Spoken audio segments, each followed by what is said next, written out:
Picture this, a crowded ballroom shimmering with golden lights, journalists snapping photos, and the city's wealthiest gathered to toast their successes.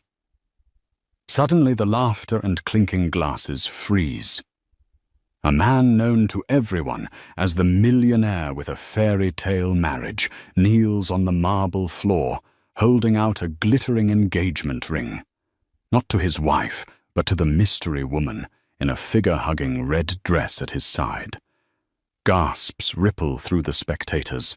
Cameras flash like lightning. The wife stands just a few feet away, silent and statuesque, her eyes revealing nothing. You can practically taste the scandal in the air. Prepare for heartbreak betrayal and a silence that speaks volumes. Ethan Caldwell was a self-made man. He had clawed his way from humble origins in a small Pennsylvania town to the top of the real estate market in Manhattan. As a teenager, he flipped cars in his neighbor's driveway to earn pocket money. But it was when he discovered a knack for property deals that his life changed forever. Tenacity became his hallmark, and soon he was buying run-down apartments, renovating them, and selling them for triple the price. By 25, he'd made his first $1 million. By 30, the world was in his palm. His wife, Rebecca Caldwell née Harrington, was the daughter of a prominent judge, James Harrington, known throughout the Northeastern Circuit for his integrity. Ethan's in-laws had been wary of the brash, ambitious young man courting their daughter, but Rebecca herself was mesmerized by his drive, his burning desire to conquer every obstacle in his path. She was a gentle soul, a classical pianist with refined tastes. He was the unstoppable entrepreneur who felt equally at home in a boardroom or a seedy construction site. Opposites, but they attracted like magnets, forging a romance that took high society by storm. Their wedding was legendary, held at the Harrington estate with white doves released at sunrise and a fireworks display at sunset. The press swooned over the perfect couple, writing rhapsodic features about their unstoppable synergy, the brilliant polished artist and her cunning, resourceful husband. In interviews, Ethan credited his success to his wife's unwavering support. She smiled shyly from behind him, her eyes filled with an abiding love that made it easy for the public to believe they were soulmates. Over time, Ethan's empire ballooned. He founded Caldwell International Group, branching beyond real estate into shipping logistics and even tech startups. Luxury offices in Midtown Manhattan became his command center, frequented by investors, board members, and the occasional celebrity friend. Every year, the tabloids chronicled the couple's exotic vacations, yachting off Santorini, skiing in the Swiss Alps. It was an image of glossy perfection. Ethan as the dashing millionaire, Rebecca as his poised, intelligent partner who hosted fundraisers for local charities and endowed music scholarships under her family's name. Behind the scenes, however, cracks were beginning to show. The demands of an ever-growing empire left Ethan pulling all-nighters. Rebecca, accustomed to a quieter life of piano recitals and intimate gatherings, struggled to keep pace. Their moments alone dwindled, replaced by frantic phone calls, urgent business dinners, and expansions that never stopped. She would pass him in the hallway of their penthouse with a gentle smile, but there was always a line etched into his brow, a permanent frown, blossoming whenever he glanced at his phone. Yet the public saw only the shining exterior, the poised wife of a titan. Nothing, not even the occasional rumor of Ethan's affairs, could tarnish this portrait. After all, no one had proof, and Rebecca, if she suspected anything, showed no sign. The stage was set for a life that looked perfect from every angle until the day it all came crashing down. It began innocently enough, an introduction at a charity function.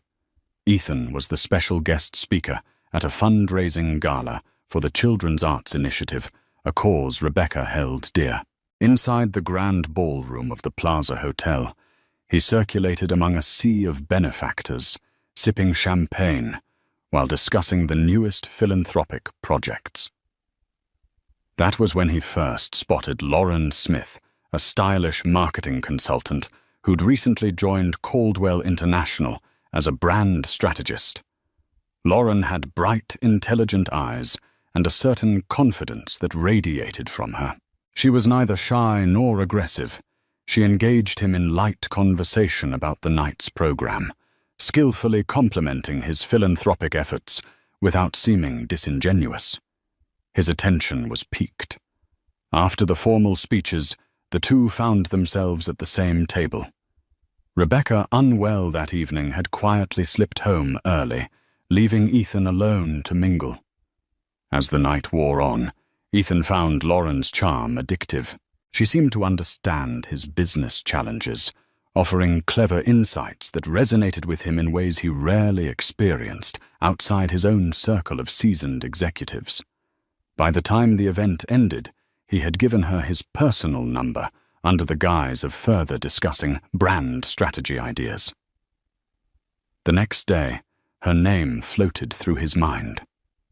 He told himself it was purely professional, a potential synergy, and yet he dialed her number that afternoon, setting up a lunch meeting in an upscale bistro in Midtown.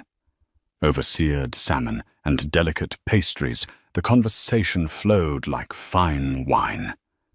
This time, it wasn't just business. They laughed about small-town upbringings, about shared frustrations in corporate life.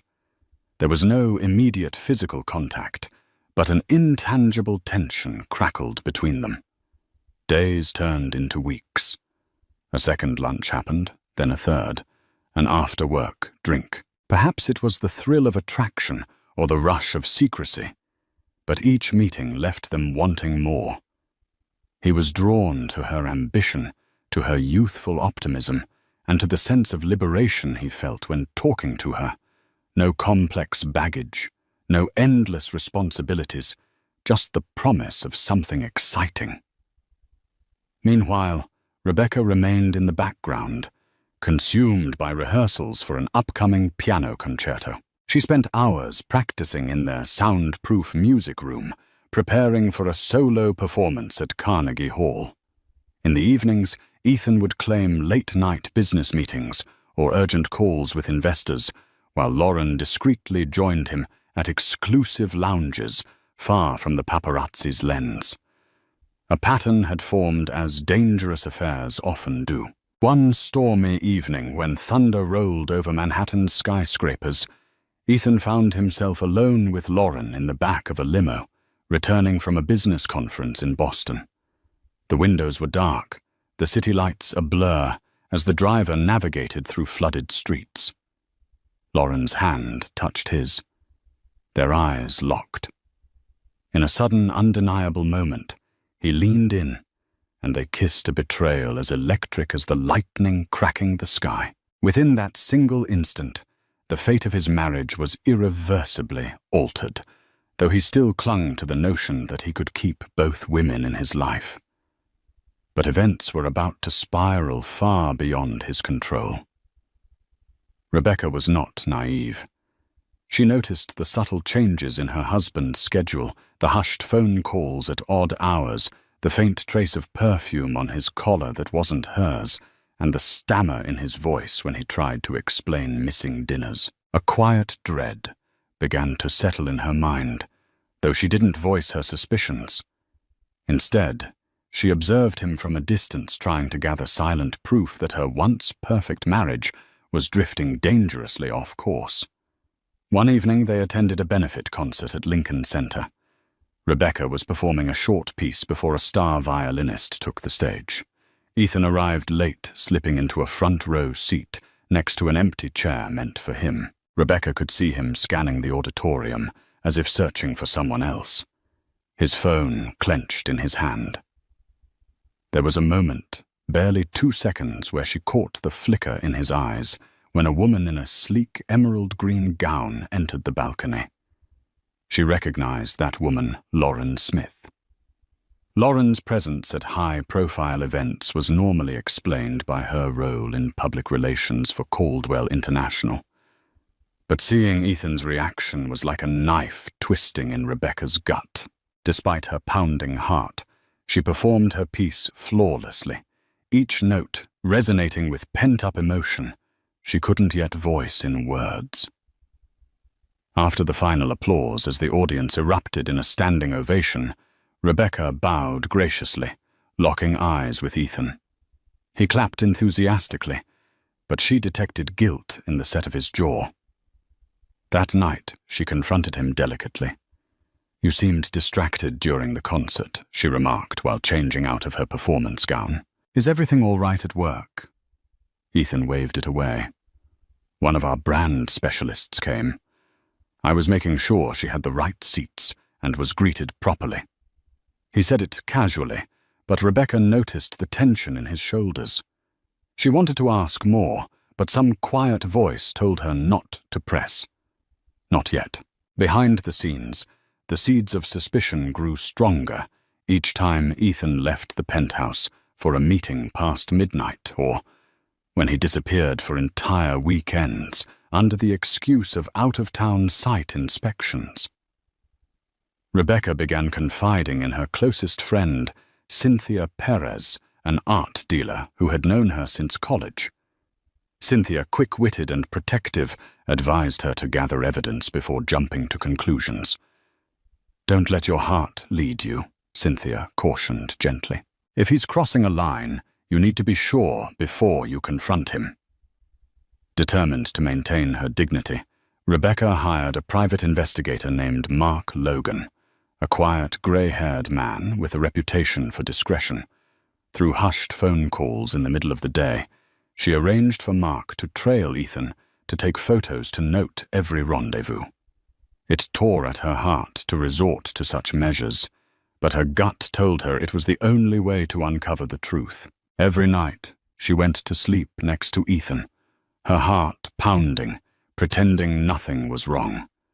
Yet every morning she checked her phone, waiting for the investigator's updates, bracing herself for the moment her deepest fears would be confirmed.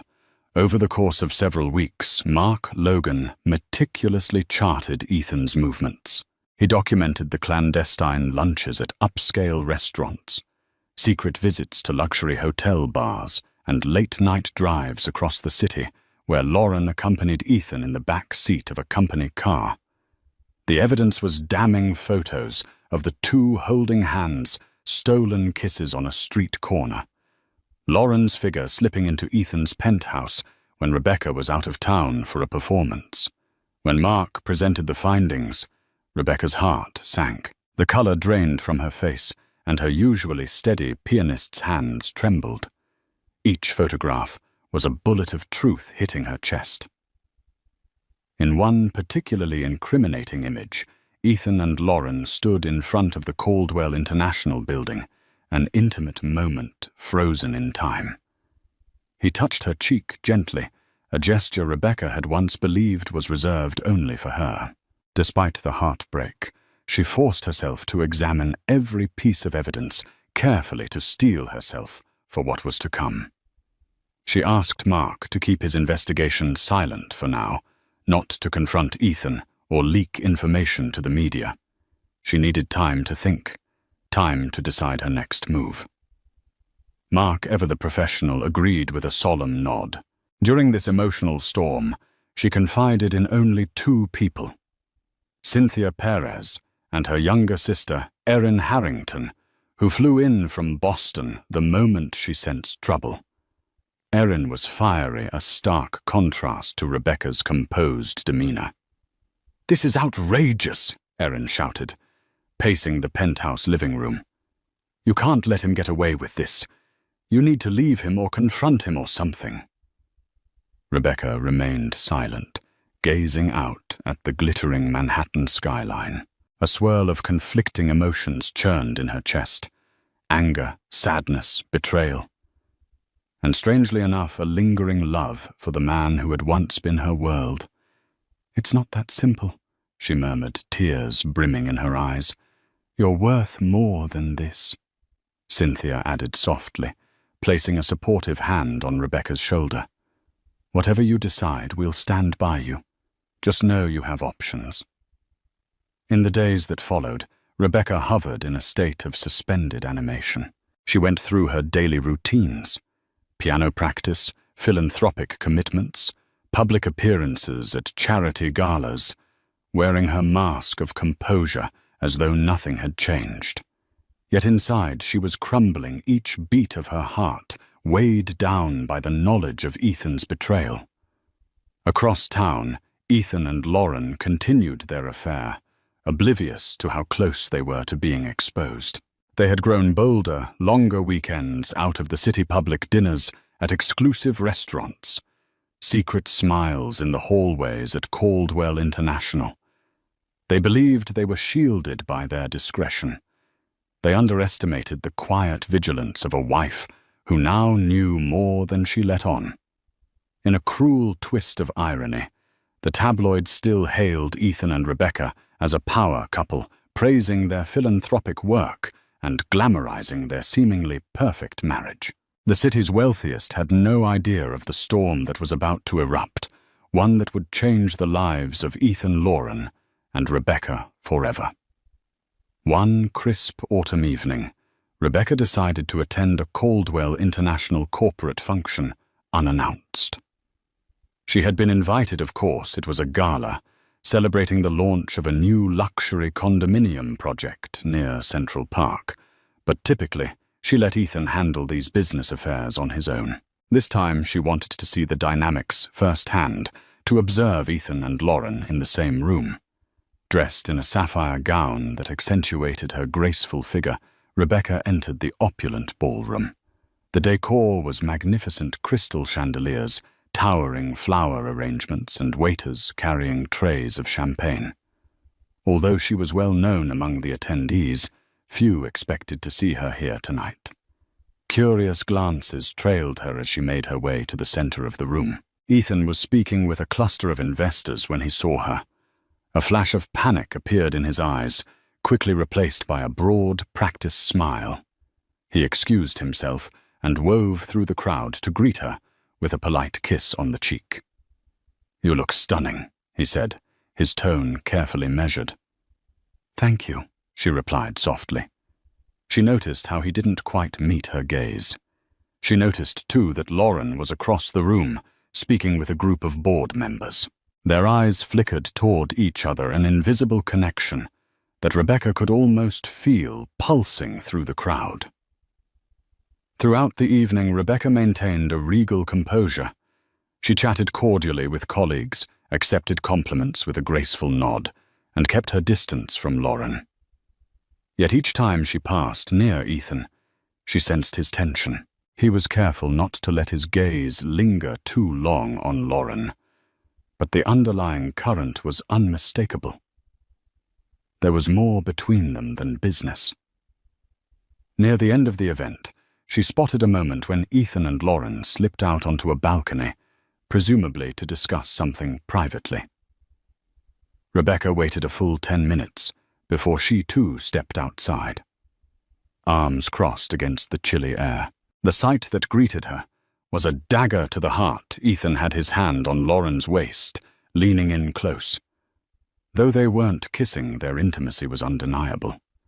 Their heads snapped around as she cleared her throat. Lauren quickly stepped away, a flush staining her cheeks.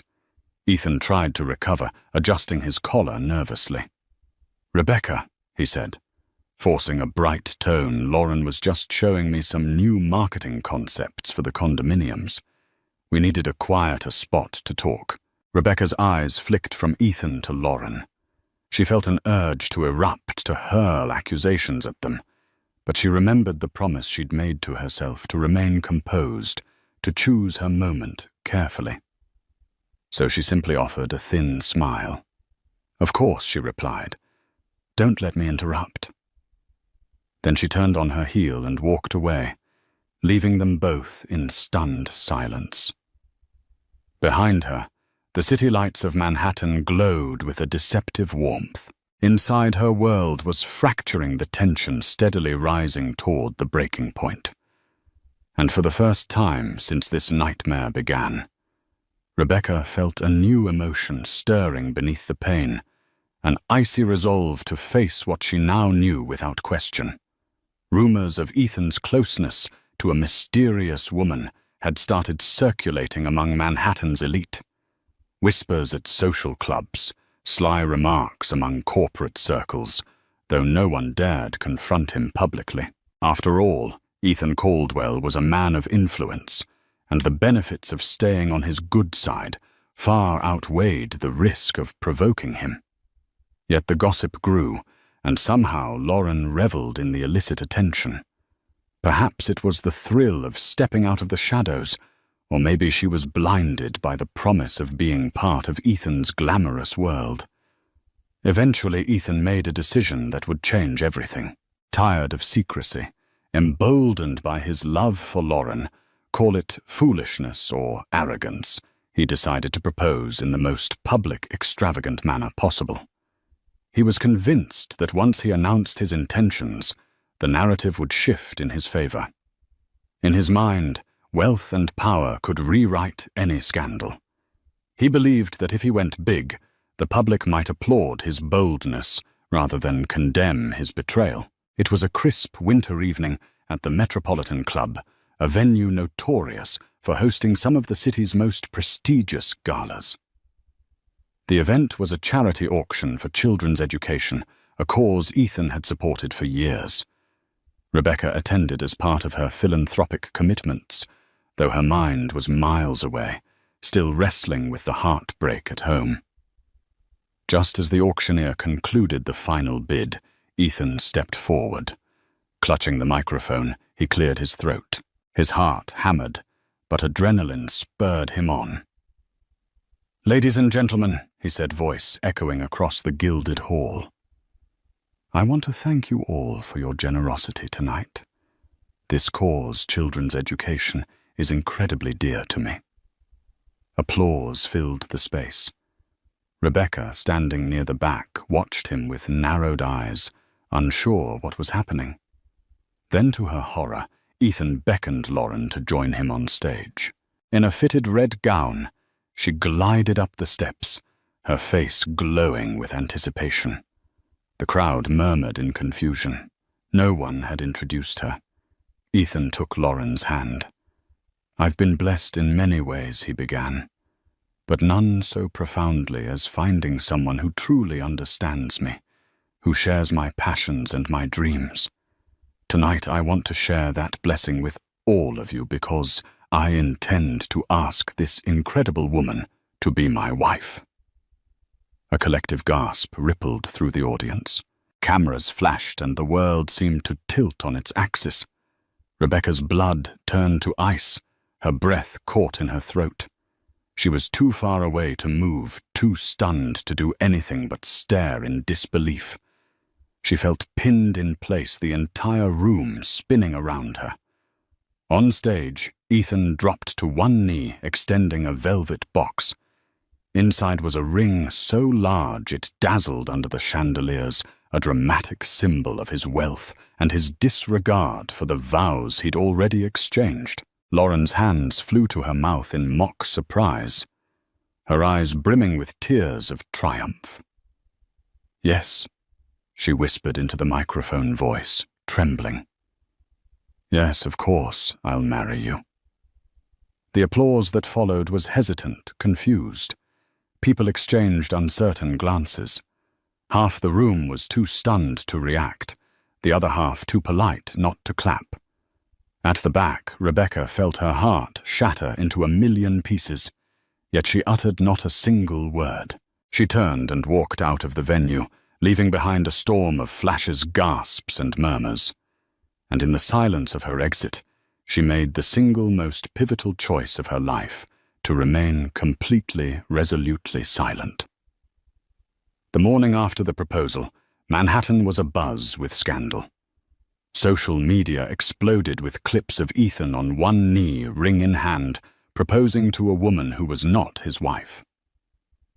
Paparazzi camped outside the Caldwell penthouse, eager to snap photos of Rebecca's reaction. But Rebecca never emerged. She stayed within the sanctuary of the upper floors, curtains drawn, phone switched off. She would not answer the door nor give a statement. The city had never witnessed such a shocking turn of events, and the wife's silence became the story's most compelling mystery. Inside the penthouse, Rebecca walked through marble-tiled corridors as though in a dream. She half expected Ethan to burst in and demand an explanation for her leaving the gala. But he did not. He was too busy with damage control spinning half-truths in business meetings, and to the media claiming his marriage to Rebecca had been over for some time, that the proposal was merely a formality of a new chapter. More interviews were requested, more tabloids thirsted for juicy details. Yet from Rebecca, there was nothing. No comment, no tearful confession, no rage-filled condemnation. Complete silence. Friends, family, and even reporters bombarded her with messages. Cynthia and Erin were frantic, urging her to speak out, to defend her reputation and condemn Ethan publicly. But she waved them off, face set in a calm mask. "Not yet," she said softly.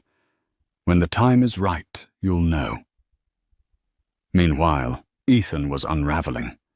He had not anticipated that Rebecca, known for her grace and composure, would respond to his public betrayal by withdrawing entirely. He had expected outrage lawyers' letters or a weeping meltdown. Instead, he got nothing, and that nothingness became an echo in his mind, growing louder every day. He'd reach out to her phone, no answer. He'd ring the penthouse door from the lobby. She'd refuse him entry.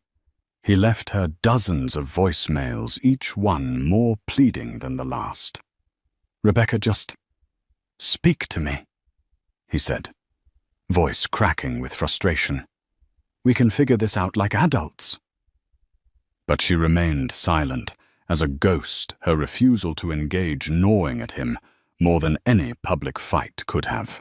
Lauren attempted to soothe him, encouraging him to ignore Rebecca. "We're together now," she said, flaunting her engagement ring. "This will all blow over if we stand firm." Yet Ethan found himself unable to shake the unease in his gut. Something about Rebecca's silence felt more dangerous than any scandal. One afternoon, a tabloid posted a headline in bold letters: "Millionaire's wife, missing or plotting her revenge." Ethan read the article, his palms sweating. Reporters speculated that Rebecca might be preparing a massive lawsuit, or that she had left the country, or even that she had had a breakdown. Every theory made Ethan more anxious.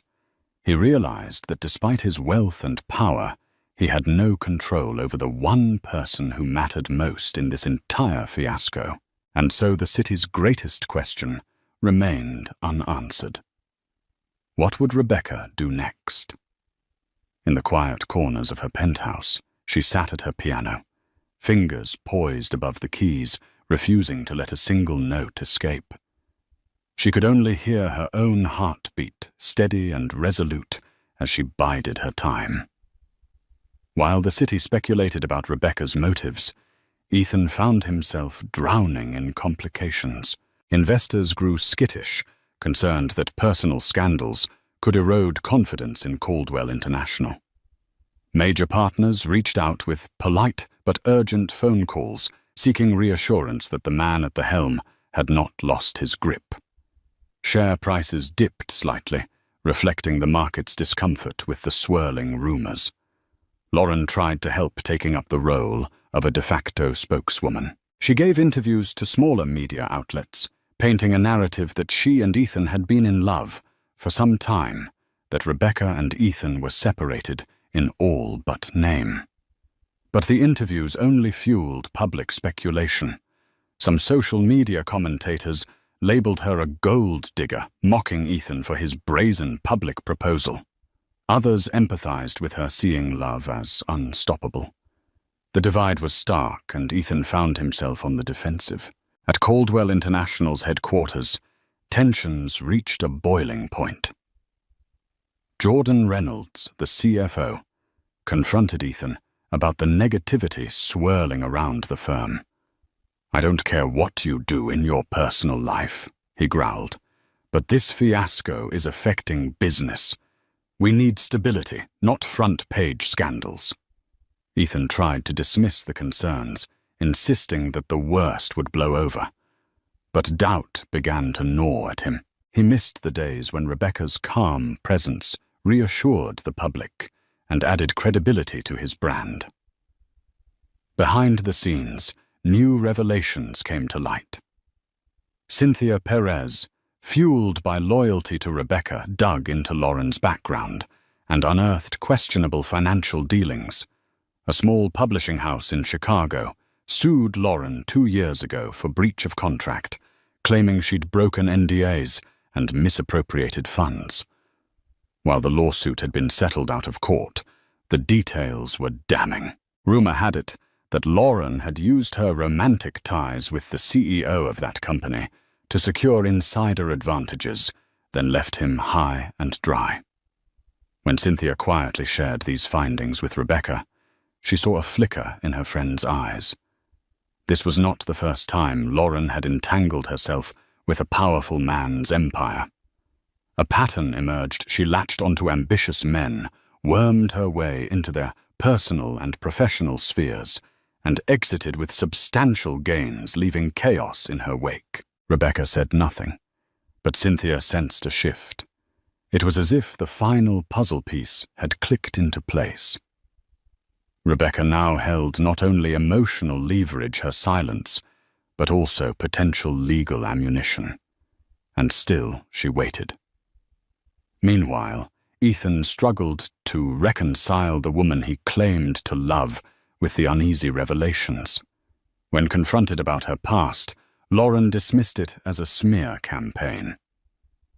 "I'm not that person anymore," she insisted, tears glistening. "I only want what's best for us. Don't let them twist old mistakes into something worse."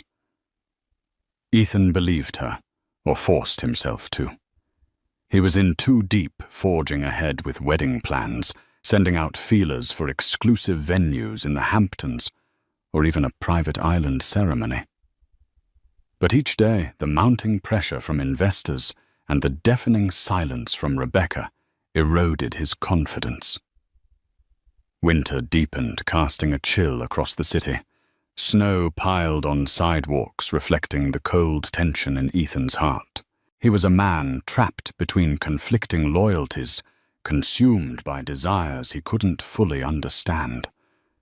And through it all, Rebecca held her composure, waiting for the right moment to strike. Rebecca's father, Judge James Harrington, had refrained from public commentary since news of the scandal broke. A widely respected figure, he was known for his unyielding moral code and had always been a guiding force in Rebecca's life. In the weeks following Ethan's public proposal to Lauren, James requested a private meeting with his daughter. In a small study at the Harrington estate, father and daughter sat across from each other. The room smelled of old books and polished wood, the walls lined with law tomes and framed photographs of James's judicial milestones. Rebecca's face was pale, a sheen of heartbreak still lingering in her eyes. Her father poured her a cup of tea, silence stretching between them like a fragile thread. Finally he spoke. "My child, the world has been cruel to you lately. I want to help in any way I can." Rebecca lowered her gaze. "I know, Dad, but I need to handle this in my own way." James studied her for a long moment. He understood that while he could offer legal and moral support, Rebecca's dignity and autonomy were paramount. He slid a folder across the mahogany desk. Inside were legal documents. Evidence of Ethan's breach of fiduciary duty if he'd used company funds for personal affairs, and potential spousal claims if Rebecca chose to divorce. "You have every resource I can provide," he said gently. "But I won't force your hand. You do what feels right, and I'll stand beside you." With tears in her eyes, she reached over and squeezed his hand. For the first time in weeks, she felt fortified, as if her silent strategy had a powerful ally beside her. Meanwhile, on Ethan's side, tensions escalated. Lauren had her eyes set on one goal, a high-profile wedding that would cement her position by Ethan's side. She orchestrated lavish photo shoots, arranged exclusive interviews about her fairy tale romance, and insisted on finalizing a prenuptial agreement that curiously favored her more than any sensible advisor would recommend. Jordan Reynolds Caldwell International's CFO warned Ethan against signing anything in haste. Ethan, though, still entangled by his desire, hesitated, unsure if he could trust Lauren's motives fully. Ethan was not completely without allies, however. A powerful corporate attorney named Dr. Howard Kinsey had joined his side, promising to neutralize any threat Rebecca might pose if she decided to come after the Caldwell fortune. They drew up strategies to claim Rebecca was aware of the separation long before the proposal, painting her silence as tacit acceptance. Ethan hated the idea of attacking Rebecca's reputation, but his fear of losing everything pushed him to extremes. He rationalized that if she filed for divorce, he'd need every legal advantage to protect his empire. The lines were being drawn. Allies on both sides gathered quietly, preparing for an inevitable clash. Rebecca's father, her close friends, and the evidence they'd amassed against Ethan and Lauren. Ethan's corporate attorney, his hungry PR teams, and the shield of money and influence he believed could protect him. The city braced for a showdown that no one could quite predict, and in the middle of it all was Rebecca, still silent, still watching, biding her time, as the swirling maelstrom of allies and enemies drew ever tighter around her. The final straw came on a snowy evening in February. Ethan, out of desperation, decided to confront Rebecca face to face at their penthouse. He had tried phone calls, text messages, emails. All went unanswered. He was convinced that if he could just talk to her, if she could see his point of view, perhaps they could part ways amicably, or at least come to some financial settlement without further scandal. Armed with a bouquet of white orchids, Rebecca's favorite, he went to the penthouse, brushing past the doorman, who hesitated, but ultimately let him pass. The elevator ride felt endless, each ding raising his anxiety. When the doors slid open, he entered the silent marble foyer. He called out her name. No response. Venturing deeper, he found her in the music room, seated at the piano. She stared at the keys, but made no sound. He placed the orchids gently on the polished wood surface and cleared his throat. "Rebecca," he began, his voice quivering with emotion. I'm sorry for everything. I never meant for it to happen this way." She turned slightly, her expression unreadable. But she didn't speak. She simply watched him, her eyes steady, offering no hint of anger or forgiveness. "I know I hurt you," he continued, stepping closer. "I was selfish and stupid. Lauren, He paused, struggling for words. "I thought I could find something new, something exciting. But I never wanted to destroy you." Still, Rebecca remained silent. Ethan's frustration flared. He had come expecting tears, accusations, or even a slap, anything but this impassive calm. "Speak to me," he demanded, voice shaking. "Please. Say something. I need to know what you want." Rebecca raised her gaze, and for the first time in a long while, Ethan saw a flicker of deep sorrow and fierce resolve in her eyes. Yet not a syllable passed her lips. Instead, she stood, walked to the door of the music room, and held it open, gesturing for him to leave. Her meaning was unmistakable. Devastated, Ethan stepped out into the hallway. His heart pounded as he realized the finality of her gesture. He had truly lost her, and he felt an inexplicable emptiness. Where once he had commanded entire boardrooms, now he found himself powerless in the face of her silence. By the time he reached the street, snow was falling heavily, blanketing the sidewalk in white. Lauren called frantic about some rumored lawsuit that might be coming from Rebecca's side. "I'm busy," Ethan barked into the phone, cutting her off. His thoughts swirled. He realized that what he missed the most wasn't just the comfort of Rebecca's presence. It was the respect she commanded, the moral grounding she provided, and the stability that had allowed him to thrive.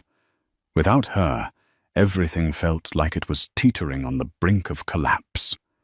And in the hush of that snowy night, he understood that her silence was a sentence more damning than any shouted accusation. It was the sound of a door slamming shut on everything they'd built together. And he knew in his heart that he had no one to blame but himself. After the confrontation at the penthouse, after Rebecca had silently walked to the door and motioned Ethan out, everything began to come apart. Ethan told himself he'd be fine, that he still had the upper hand, that public memory was short and fortunes could be rebuilt. But deep down he knew something had shifted. Rebecca hadn't needed to scream or weep or call him names. She'd simply stood there silent and composed, and it had broken him in a way no public scandal ever could. And then the first wave hit. Within days, rumors became headlines. Judge James Harrington, Rebecca's father, quietly filed preliminary divorce paperwork in family court. The documents were swiftly leaked to the press. By the end of the week, every news outlet was dissecting the filings. Headlines screamed betrayal, adultery, and financial misconduct. The glossy narrative Ethan had spent years cultivating crumbled in full view of the world. Crisis meetings were held in back offices at Caldwell International. The boardroom, once a shrine to Ethan's dominance, now felt like a courtroom. Jordan Reynolds, the CFO, called for an emergency session. He didn't mince words. "We're hemorrhaging credibility. Investors are nervous. There's talk of pulling out of our South Korea expansion. And frankly, they don't trust you right now, Ethan." "I've made a mistake," Ethan admitted, loosening his tie. "But this doesn't define the company." Jordan didn't even blink. It might not define it, but it's dragging it down fast. Meanwhile, Lauren tried to spin a narrative of romance over scandal. She gave interviews to friendly lifestyle outlets, posing for photos with Ethan smiling as she described their unexpected but beautiful love. But the public wasn't buying it. Her engagement ring, a gleaming symbol of Ethan's betrayal, became a lightning rod for online mockery. Social media turned savage.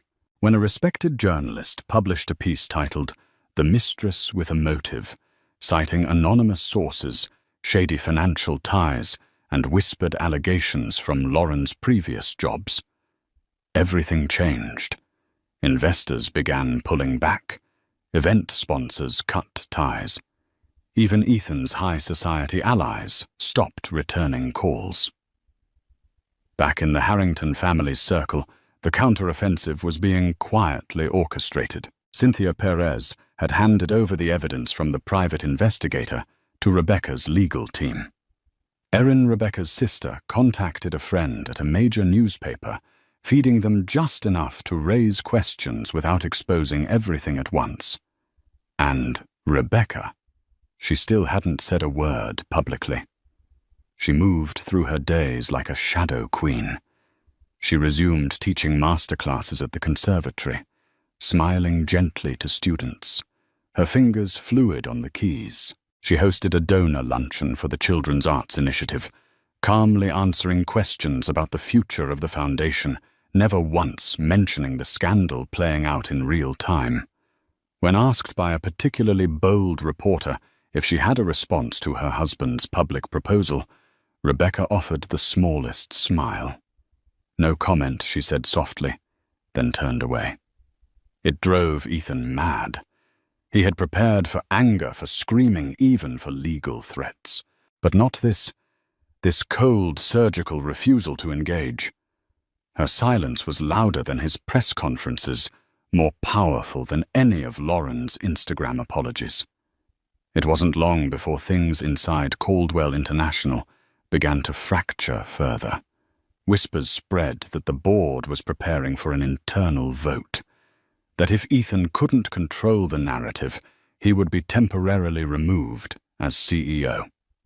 And then came the article. The investigative expose dropped like a bomb, a deep dive into Lauren's history, her fast climb through corporate ranks, her lawsuits and her tendency to attach herself to powerful men. One paragraph stood out. Sources allege that Ms. Smith used her influence to manipulate internal decisions at Caldwell International, securing lucrative contracts tied to companies linked to her personal accounts. Ethan's phone exploded. Calls from lawyers, from investors, from his PR team, from Lauren crying, screaming, asking what they were going to do. He had no answer. Lauren begged him to make a public statement denying the claims. "We need to show unity," she insisted, "that I'm not some opportunist." But Ethan couldn't even look her in the eyes. Days later, the board called the vote. Jordan Reynolds emerged as interim CEO. Ethan was asked politely but firmly to take a leave of absence until the storm passed. He signed the papers in a haze. Lauren tried to rally him, suggesting they hold a private engagement party or book an exclusive retreat in Tuscany. "This will blow over," she kept repeating. "You're still Ethan Caldwell." But for the first time in his life, Ethan didn't feel like Ethan Caldwell. He felt like a hollow version of the man he'd once been. He missed the stability he'd taken for granted. The calming voice that used to talk him off ledges. The woman who had shown him grace, not just in public, but in the quiet of their home. Rebecca. And the worst part. He had no way back to her. Her legal team was moving swiftly now. Motions were filed, court dates assigned. And through it all, she had spoken no more than a few carefully chosen words. Every time a reporter caught her on the street, she walked past with dignified silence. Until finally, she gave one quote, outside the courtroom, with cameras flashing and microphones thrust into her face. Rebecca stopped just long enough to say, "I only seek what is fair. The rest will take care of itself." It was all she needed to say. The public leaned harder in her favor. Op-eds praised her restraint. Women across the city lauded her dignity. Even Ethan's own mother, who hadn't spoken to Rebecca in months, reached out to her privately and apologized for what her son had done. Back in the penthouse, the one he now occupied alone. Ethan sat by the window and watched the snow fall.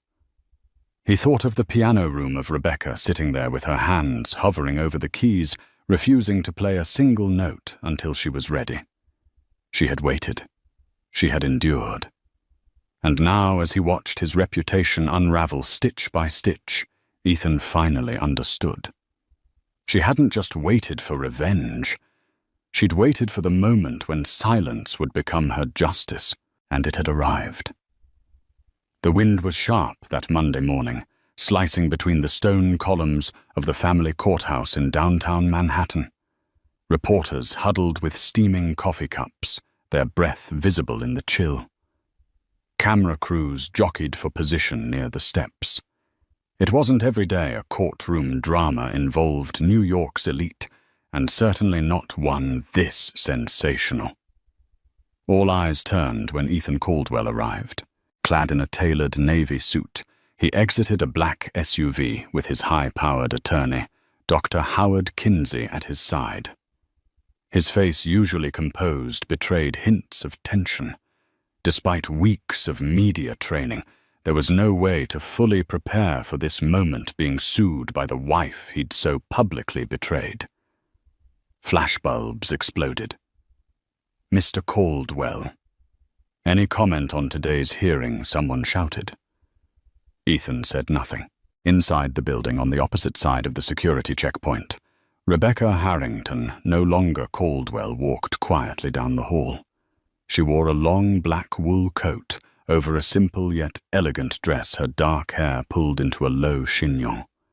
Flanked by her father, Judge James Harrington, and her attorney, she moved like a queen, stepping onto her battlefield, not with fanfare, but with quiet command.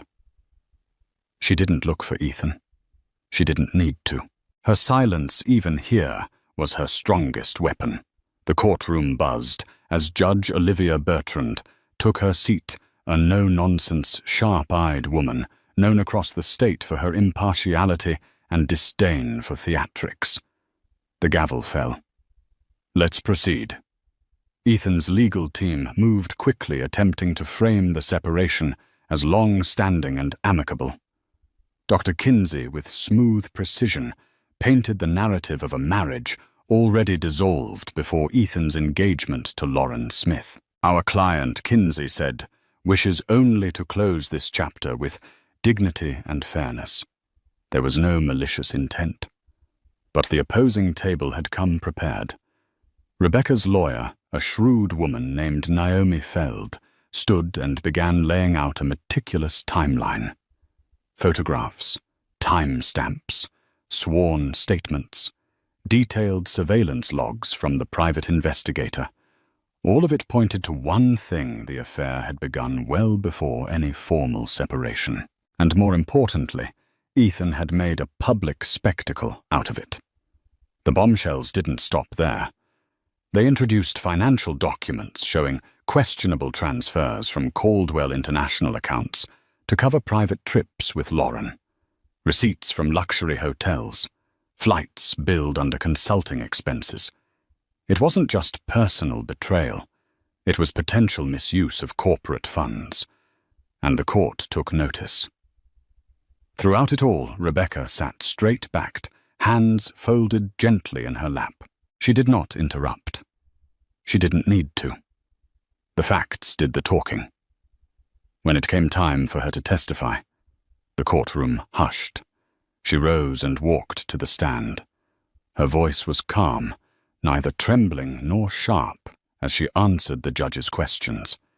She detailed how she discovered the affair, how Ethan's public proposal blindsided her, how she endured weeks of media scrutiny in silence, not out of weakness, but to preserve what little dignity remained. "I chose not to speak until now," she said evenly, "because I knew the truth would speak for itself." Her words were measured, her tone never vengeful. Yet they struck harder than any accusation. Even Judge Bertrand paused before continuing, visibly moved by Rebecca's restraint and clarity. At one point, Bertrand asked if she sought spousal support or extended litigation over the Caldwell estate. The courtroom held its breath.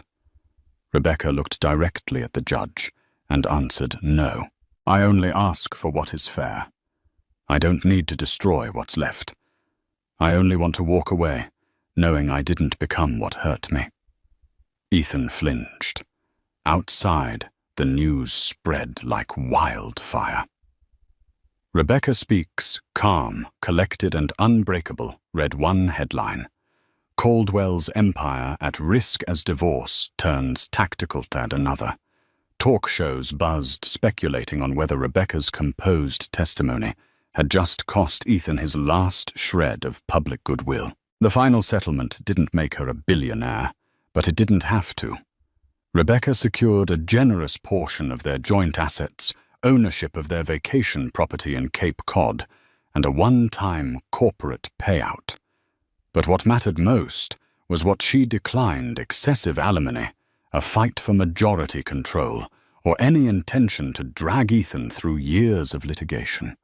Her message was clear: "I don't need to ruin you. You've already done that yourself." Back at the Caldwell penthouse, Ethan stood in his now empty living room, watching the media coverage play out on muted screens.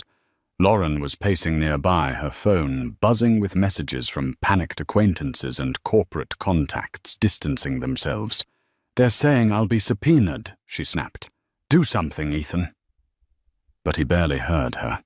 His thoughts were thousands of miles away, stuck on the sight of Rebecca on the courtroom bench. Her silence no longer mysterious, but monumental. "I gave you everything," Lauren hissed, but Ethan didn't answer. His empire had become a house of cards, and now the winds were howling. Over the following weeks, Caldwell International's board quietly voted to replace him as CEO. Jordan Reynolds stepped in to stabilize the company, issuing statements that the firm would refocus on integrity and investor trust. The damage had been done, but the rebuild had begun without Ethan at the helm. Rebecca, meanwhile, stepped into her new life with a kind of grace that the city admired and envied. She moved out of the penthouse and into a historic brownstone on the Upper West Side. She reinstated her family name, Harrington, and poured herself into the Children's Arts Initiative, even endowing a scholarship fund for young women in the arts. She never gave another interview. Lauren eventually disappeared from the social scene, her glittering moment of fame gone as quickly as it had come.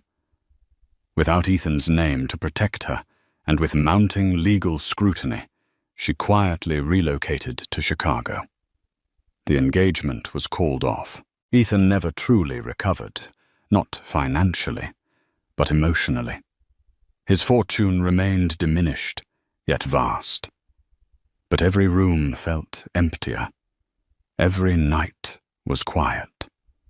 He would scroll through news clips of Rebecca's court statements, rewatch her walking past the press with her head held high. The silence she wielded, the poise she maintained, echoed louder than any public outcry ever could. He had proposed to his mistress in front of the world, expecting applause. But it was his wife's silence that history would remember. And in that silence, Rebecca Harrington had found something even rarer than revenge peace. Thank you for following this story of scandal heartbreak and a woman's unbreakable resolve. If you found yourself caught in the suspense of Ethan Caldwell's downfall and Rebecca's quiet, triumphant stand, be sure to let us know. Share your thoughts on the public proposal, the mistress and the wife whose silence spoke louder than any public outcry ever could. If you enjoyed this drama-filled journey, don't forget to like, share, and subscribe to our channel for more stories like this. Stories of love, betrayal, and the resilience of the human spirit. Your support keeps us going, fueling our dedication to bring you more captivating tales. So hit that subscribe button and ring the notification bell to stay connected. We appreciate every moment you spend with us, and we can't wait to share our next thrilling story with you. Until then, stay inspired and keep exploring. Oh. Oh. Oh. Oh. Oh. Oh. Oh.